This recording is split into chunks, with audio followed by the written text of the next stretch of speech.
तर education is the manifestation of perfection already in man and religion is the manifestation of divinity already in man.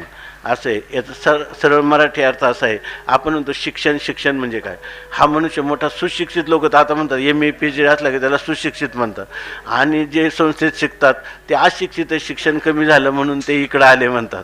पण खरं शिक्षण शब्दाचा अर्थ असा आहे की मॅनिफेस्टेशन ऑफ परफेक्शन, मनुष्य परिपूर्णतेचं अभिव्यक्ती करणं याला शिक्षण म्हणतात. आता त्याच्यात परिपूर्णतेची अभिव्यक्ती काय, याच्यात परिपूर्णतेची, मग परिपूर्णतेची अभिव्यक्ती त्याला काय म्हणतात? शिक्षण म्हणतात. आणि याच्यात एक अर्थ परफेक्शन म्हणजे त्याची पूर्णतेला प्राप्त होणं. पण ती पूर्णता प्राप्त म्हणजे बाहेरून नाही आणणार, ऑलरेडी इन मॅन, ती अगोदरच आपले असते, तिची फक्त अभिव्यक्त करायची. शेवाळ फक्त बाजूला करायचं, पाणी असतंच, तसं जे असेल त्याला शिक्षण म्हणतात.